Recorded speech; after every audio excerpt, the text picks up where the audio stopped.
एक अरबपति होने के बावजूद वह उसके लिए एक वैरायटी शो में मजाक का निशाना बनने को तैयार था। जब उसकी आंखों पर पट्टी बांधकर उसे उसके पास लाया गया तो उसने तुरंत उसकी खुशबू से पहचान लिया कि वह वही है। संकोच से उसने धीरे से पति कहकर पुकारा। आंखों पर पट्टी होने के बावजूद उसके चेहरे पर चमकती मुस्कान फैल गई। उसने उससे धीरे से अपनी रस्सियां खोलने को कहा और उसने तुरंत हामी भर दी। उसे यह नहीं पता था कि उसकी आंखों पर भी पट्टी बंधी है और उसके हाथ भी कार्यक्रम टीम ने बांध रखे हैं।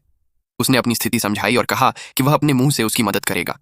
उसने तुरंत सहमति दे दी क्योंकि वे पहले से ही एक प्रेमपूर्ण दंपत्ति थे। उसने सबसे पहले अपने दांतों से उसकी आंखों की पट्टी खोली, फिर धीरे धीरे उसके पीछे घुटनों के बल बैठकर उसके हाथों की रस्सियां खोलने लगा। जैसे ही उसने मुड़कर उसे देखा, उसने तुरंत उसके चेहरे से पट्टी हटा दी। उसके चेहरे पर इस मजाक को लेकर कोई नाराजगी नहीं थी, केवल उसके लिए असीम प्रेम झलक रहा था। उस क्षण उसका व्यक्तित्व उसे और भी आकर्षक लगा। वह उठी, उसके पीछे जाकर उसकी रस्सियां खोली, फिर उसे खड़ा होने में सहारा दिया। वे दोनों मंच पर साथ साथ खड़े हो गए। उनका प्रेम देखकर सभी भावुक हो गए। लाइव प्रसारण के दौरान उसने अपनी पहचान उजागर की।